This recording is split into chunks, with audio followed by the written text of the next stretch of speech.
times people think it's one and done. Like you have that conversation up front or you talk about it, but the idea of like, oh, I couldn't have known this would have felt this way, but like, I think I need a little bit more flexibility. Like I'll prioritize the staff meeting, but if I have a child's award ceremony, like, can you trust me that I'll make sure that if I miss it, it's for, whatever. So it was just helpful to be like, it's not a one or done.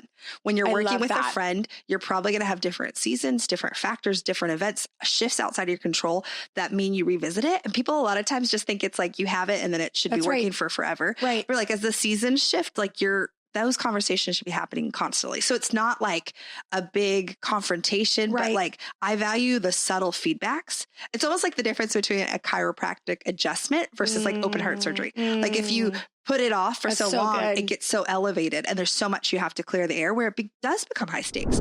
Hi, welcome to Havilah's podcast. I'm Havilah, your host. And today we are having a conversation about women in leadership, but particularly around the topic of women that lead together in workspaces and ministry spaces.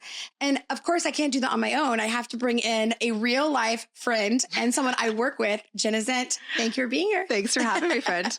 You guys know her as the Habit Lab Queen, and she teaches all things habit labs, all things behavioral, patterns and how to actually create morning routines and evening routines. She's that person. But the coolest part is that we started a friendship almost 10 years ago, which is mind boggling. That's wild. We can't be that old. No, I know. And then I watched her own her own business and run that successfully. I was working for another ministry, and then we did Truth to Table. And then about a year and a half ago, maybe a year ago, we had a conversation about, could we work together? Could we do some things together? And so this year has been a real learning journey of working together.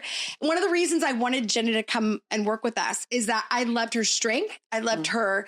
I said, I don't want women that are just working for me. I want to work with women. I want to learn how to work with alphas that can actually carry their own and challenge me in that way. So we made some adjustments on the team because that's what I was looking for.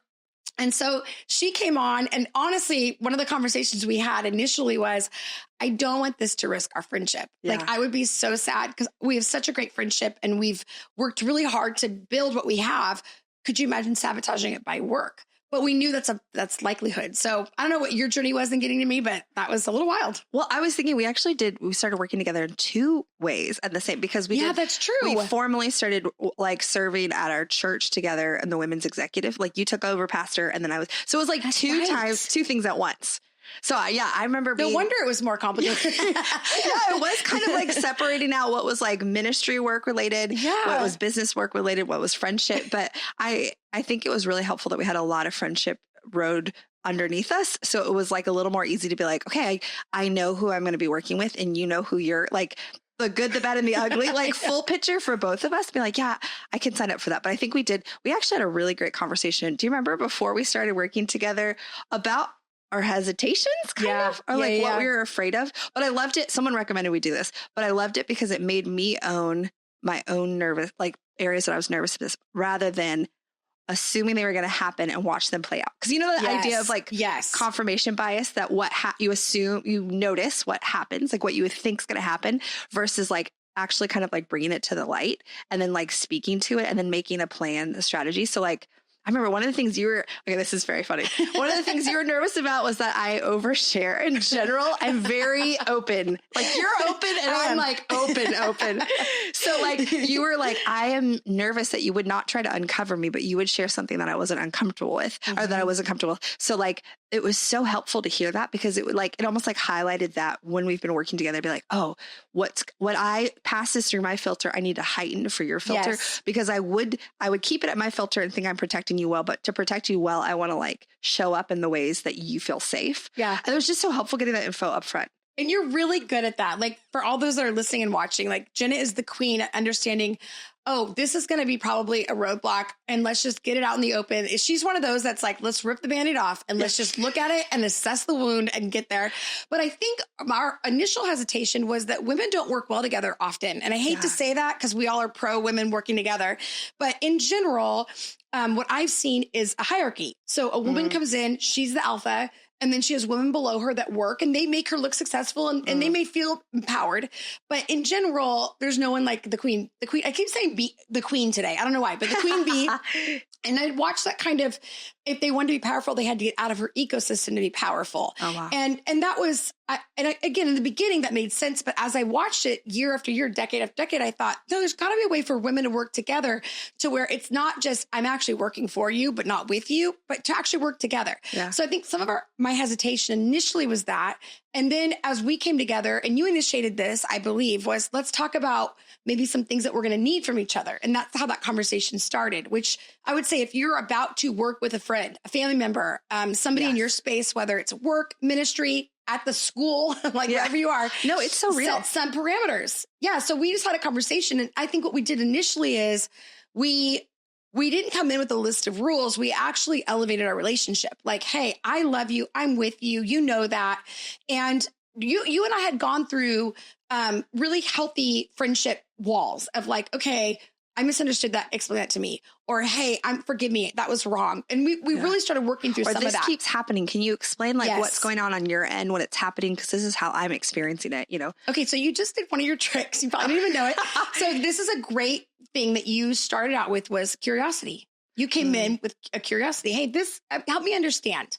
Hey, this keeps happening. Hey, I'm curious what this looks like. You use phrases like that allow us to have an open conversation. It's so, I think, well, you're so good. It sounds just like, and I love you, and I love you. But I think like the awareness of like, if I decide I know what's like what your motives are, I watch this in my own world. And then I do a lot of life coaching, watch like so much of where bitterness or offense actually gets like a hold is assuming I know your motives, what you meant by that. I call it mind reading, but actually all these things that I'm reading between the lines, I'm like, I actually don't know that. So instead of like filling out all that for you, being like, hey, this is what happened. Can you explain to me with actual curiosity, like what was going on and listening, going in like with listening first, because I'm assuming I don't know everything. I'm assuming the best about you. And I'm assuming that there's probably more information that I don't have, which has been, it used to be like, I'm going to practice it, but now I'm like, oh, it's 100% true. Like every single time. It reminds me of that scripture, like be slow to talk and like slow to anger, and how maybe the slow to talk makes it a little bit easier to be slow to anger. Because when you listen, you just get a perspective shift that you didn't have before. And we've done that. We've had to have conversations like quite a few times, like even expectations. I remember like, because I had been a freelance, like I hadn't had like someone's schedule that dictated mine for a while. And Ben and you had to be like, hey, these meetings aren't like, what's the word? Voluntary. Yes. We need you here. Like, it does not work for you to Zoom while you walk for our staff meeting. I'm like, oh, that makes sense. Like, okay, but you were so kind and explained why it wasn't working. I was like, oh yeah. Like, this is going to be some like hiccups along the road. It was so tricky for me because it wasn't about you coming under me and working in my ecosystem. It was about, I want you in my ecosystem. And that requires that I want you to be at the table. And so what you're looking at is it's an extra. I'm looking at as I actually want to work with you. And I want your feedback at that moment. I want you to be able to say, I don't like that. And I was deficit in that area on my staff. And so I was looking for you to fill that, which I don't think I knew that until we started working together. And then it was like, oh, I know I wanted strong women, but just you not being there at a certain moment or whatever was such a gap that I was like, oh, this is very, very valuable.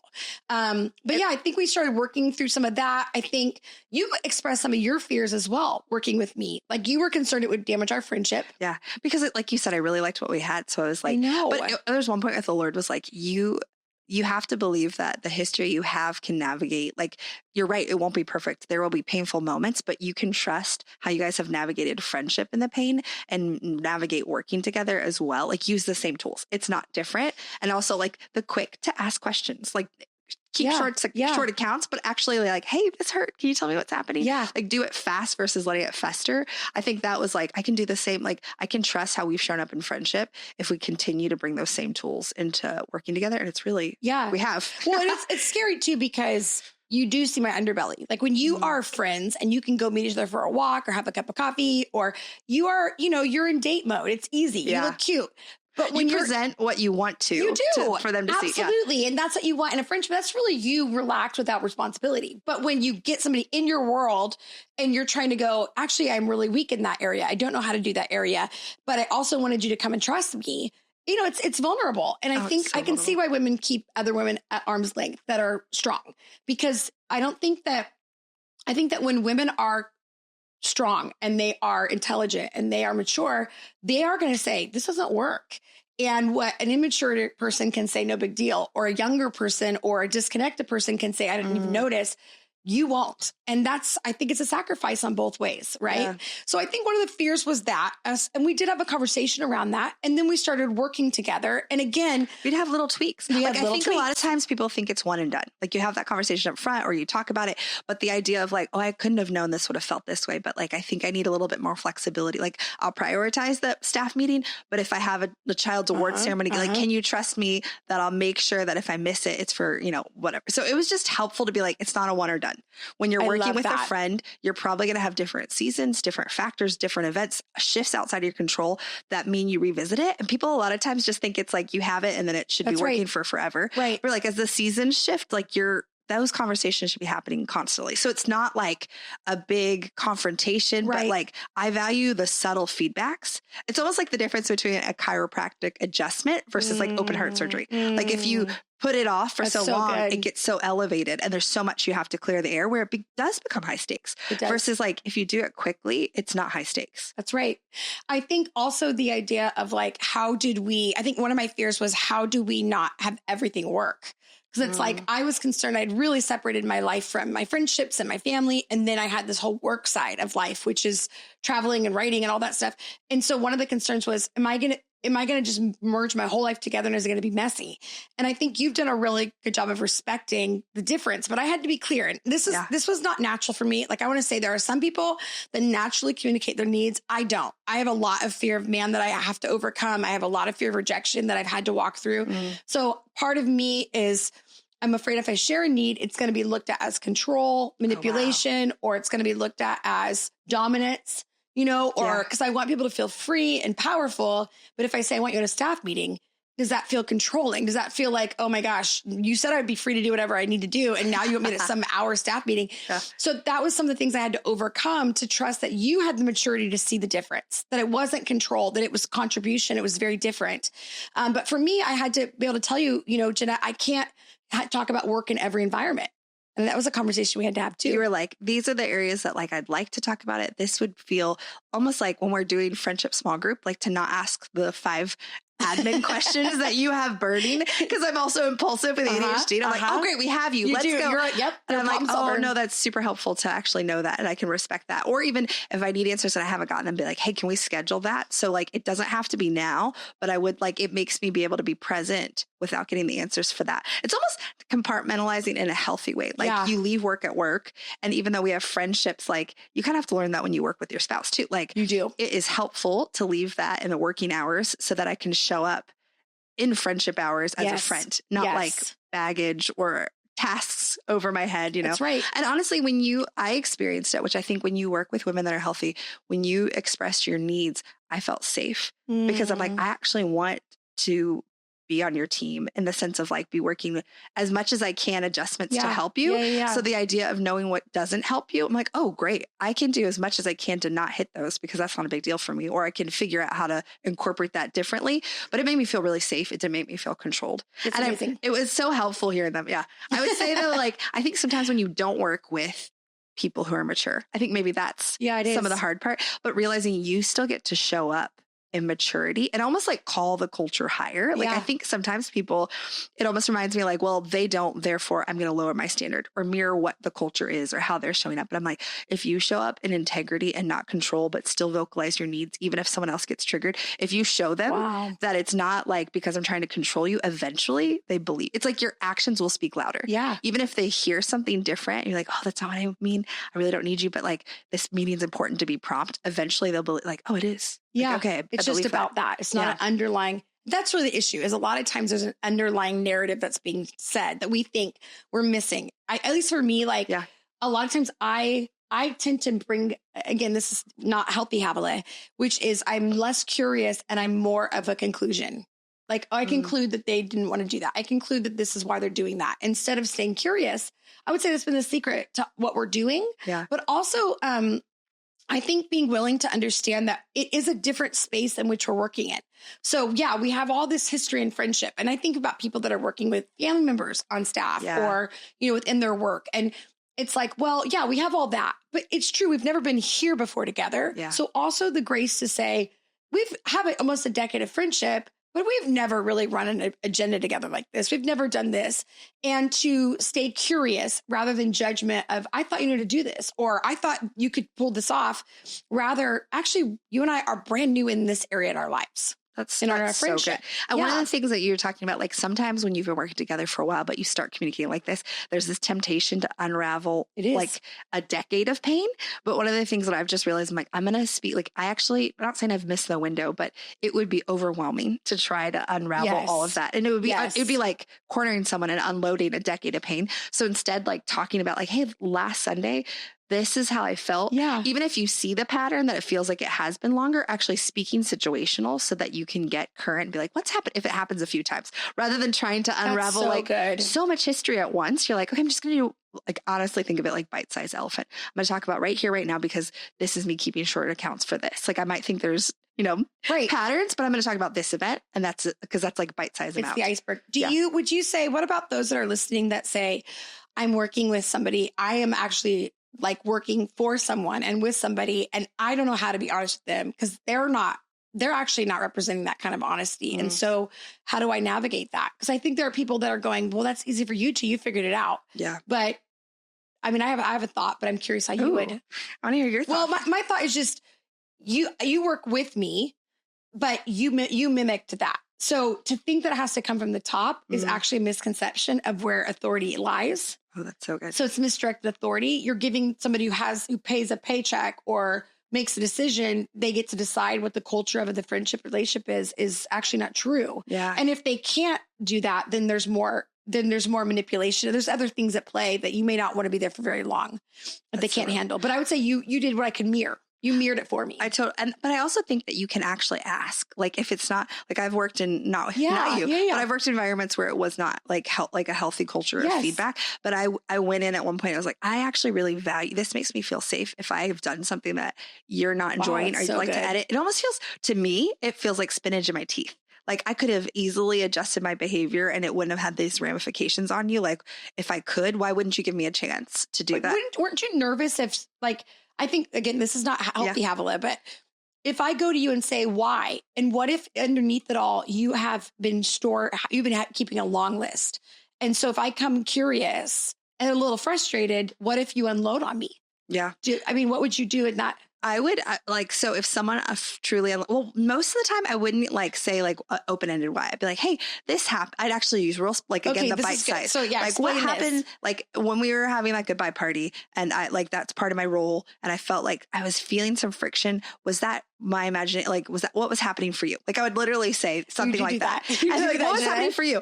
And then if they would say like, I felt annoyed, or I remember that instance, like it was a waste of time, blah, blah, blah. I'm like, okay, I think I'm confused on how that's in my job description, but it's a waste of time. So like, how could I edit that it either doesn't feel like it, or have we changed that we don't want to do this anymore? So instead of actually staying in that uncomfortable spot, like actually getting not open-ended feedback, but about certain things. So I don't feel like I'm them to have that. Yes. And so I don't feel like I'm open target for like all their frustration. Just be like actual one event of like, hey, blah, blah, blah. How can I do that differently or better?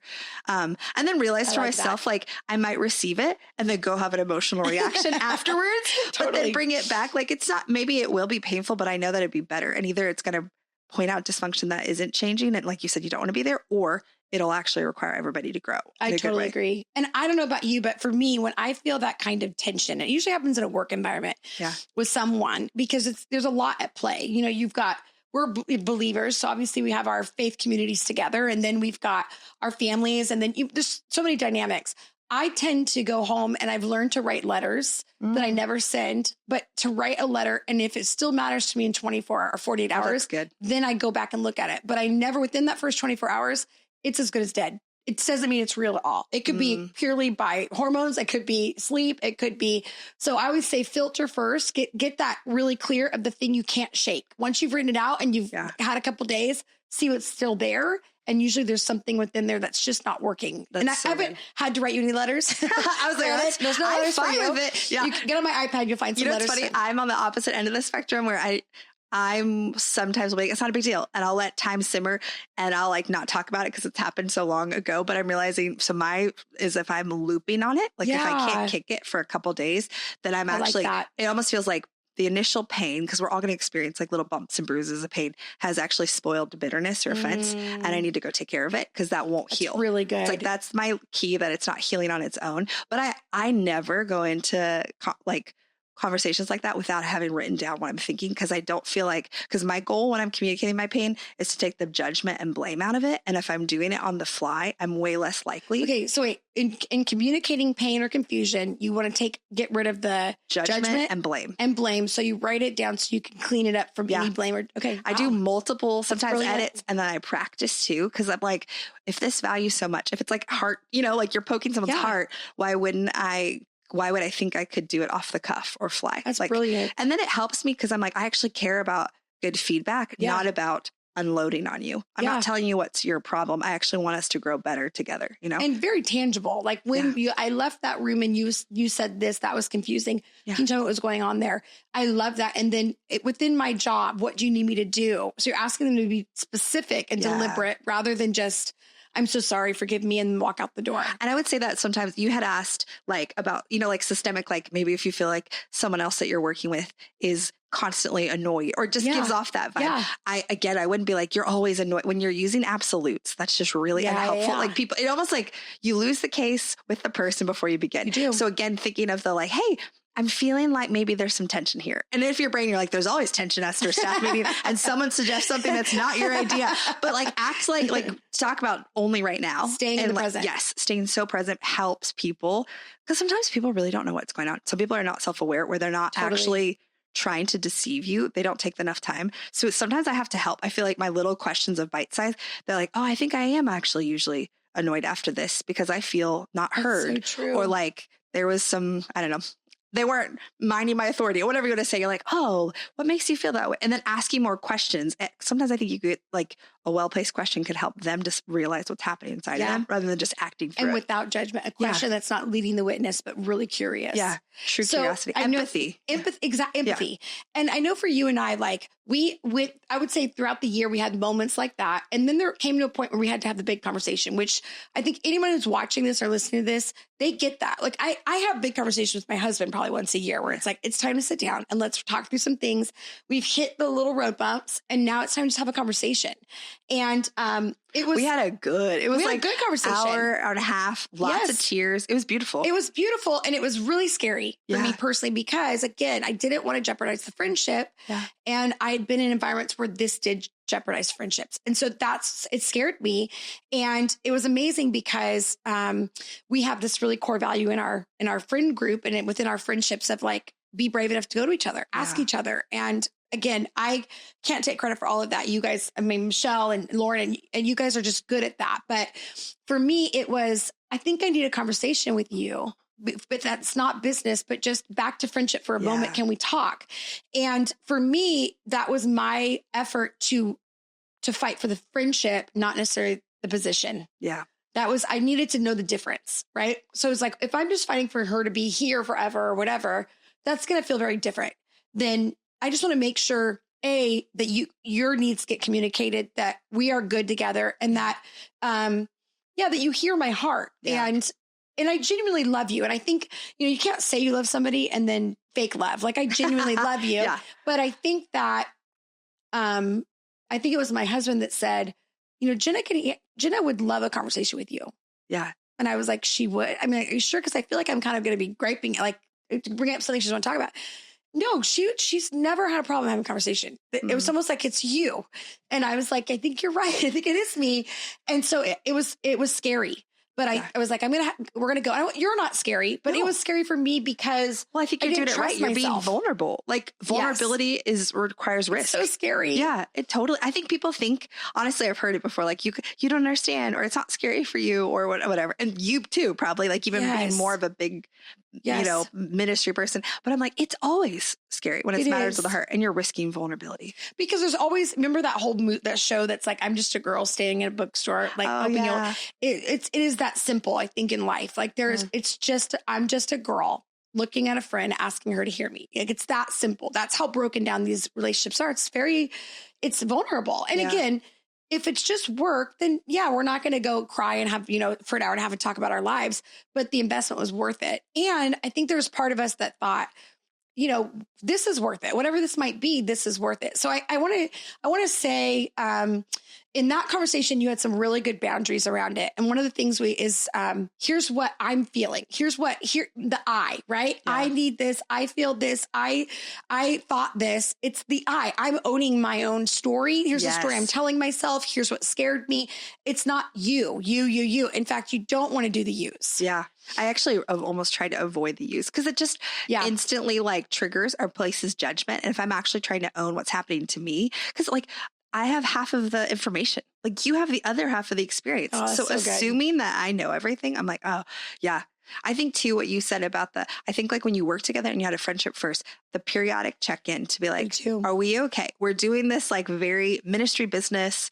I'm reminding you to go like, get the communion cups. And you're like, where's the microphone? And I kind of said it short, like, we're okay. That's okay. But then occasionally having these check-ins, we're like, nothing's changed. I still love you and value you. Is this working?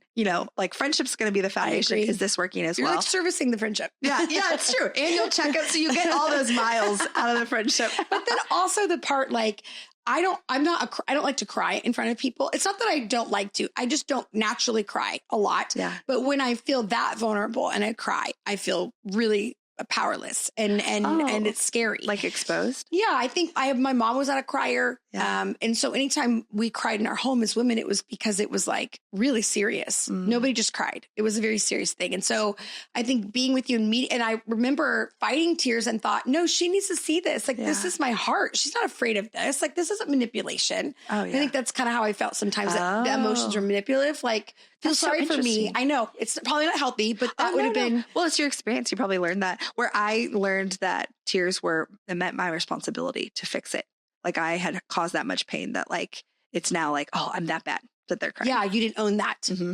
Well, I knew that if I cried in front of you, you wouldn't hold it against me and you were able to cry in front. And I feel like, again, that's the part that's like, is it worth fighting for? Yes. And I just see people lose what they want because they won't fight for it. And they have the brave conversations. Have the brave conversations. The vulnerable brave. I think sometimes people come in with like guns loaded brave conversations. I'm like, I think the bravery part is in the vulnerability and the risk and rejection and taking your defenses down to just show up plainly. Like you said, a girl in a bookstore. Well, and let me say this. We didn't have this conversation in a work environment. And I think that's really critical, like to actually have conversations that match the environment in which you are in that role. Does that make sense? Yeah. So for me, like if we had done it in our conference table, that would have felt very like, here's an employer talking about, but to be able to meet in an office that's off the grid, that's your space. I was coming in, that's our friendship level. Yeah.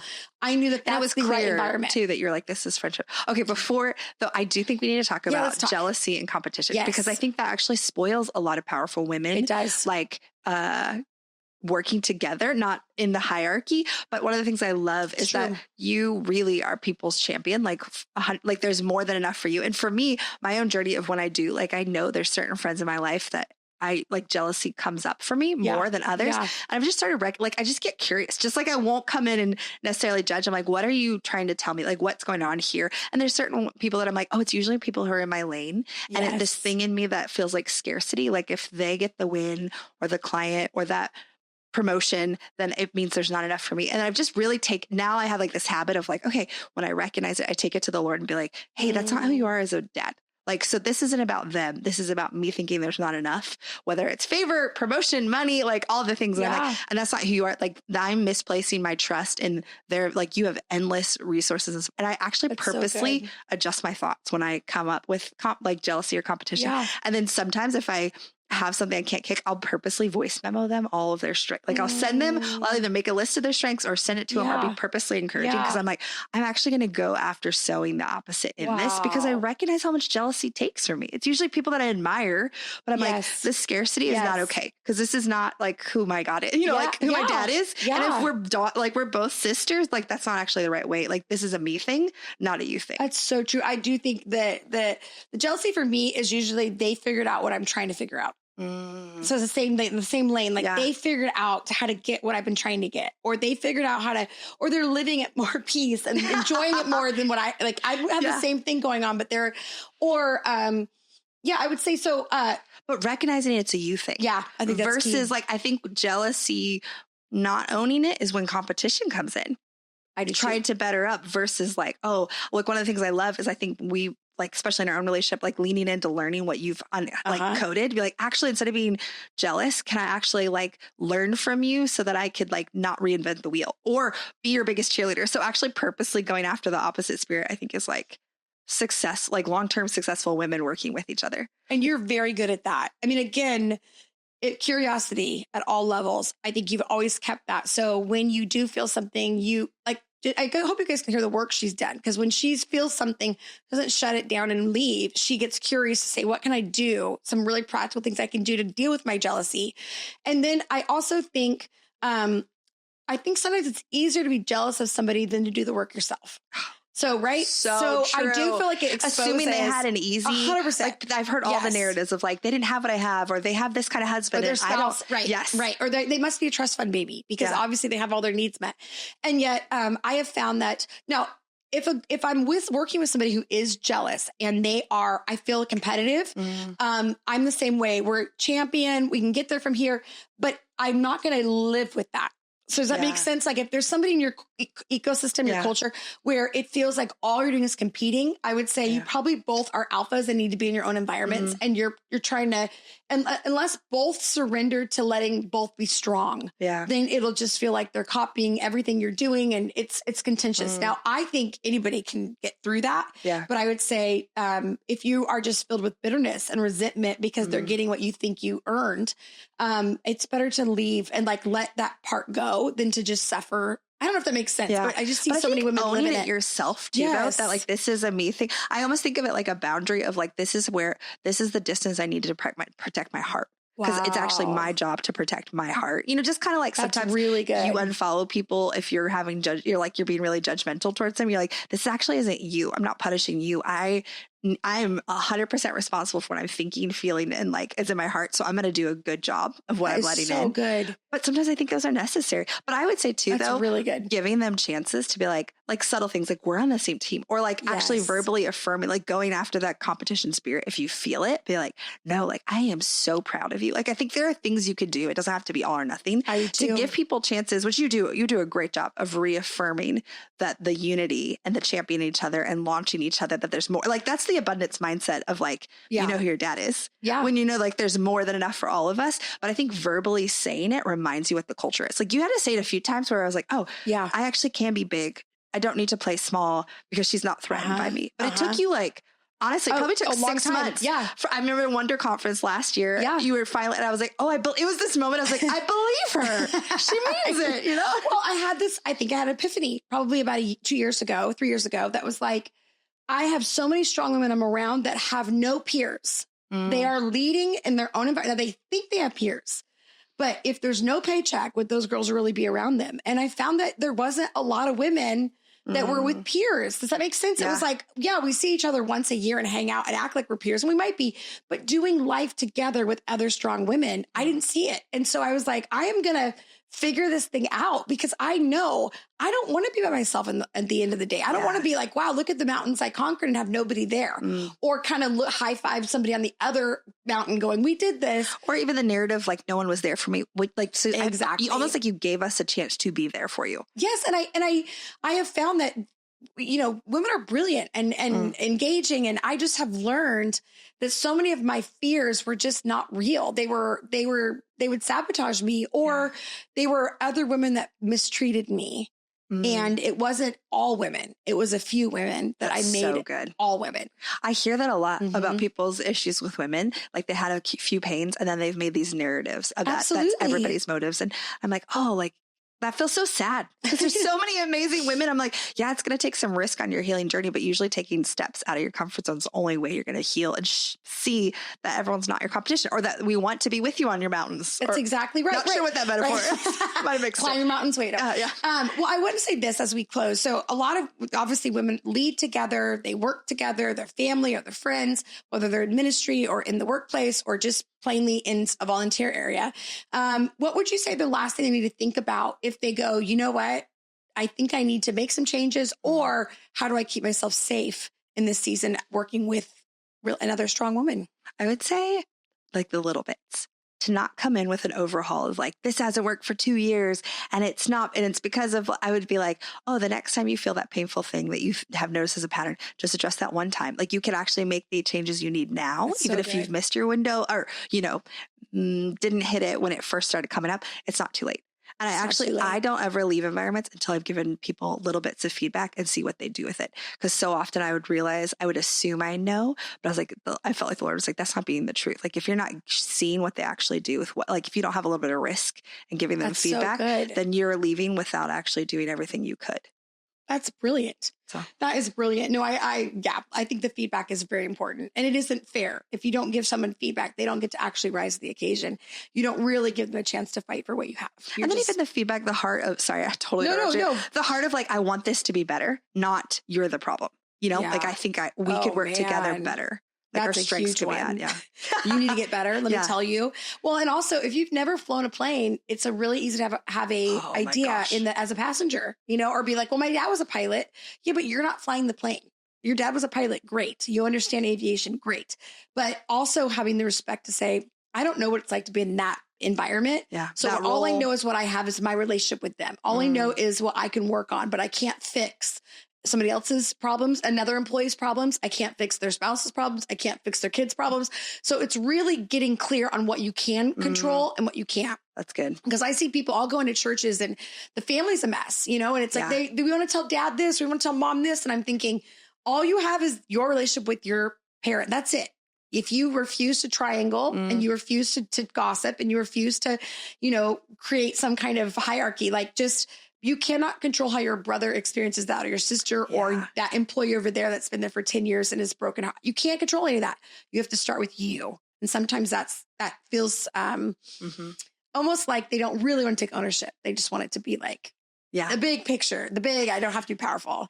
So I love this conversation and I'm so grateful for you. Thanks for having me. Yeah, for everyone here that's trying to lead with friends. It's possible. We're we're proof of that. But you got to do your work. I feel like we need a high five. I know. Yeah, proof. You got the work. You got to do your work. You got to be honest with yourself. Yeah. And you have to look and you have to be honest with your own limitations and be honest with your fear and give that gift to your friend to say, I love you enough to give you what I feel and the truth about what's going on. And I want to fight for this, whatever this looks like. You have to fight in you for them and for each other. So that's good. I hope this has helped you guys. Again, we're glad that you're women and that you're leading. And even if you're a guy on here that happened to stumble upon this on YouTube, we're really glad that you're here. If nothing else, we will be talking about women in leadership next week. So join our series for the month and we'll catch you next time. Thanks, Jenna. Thanks for having me.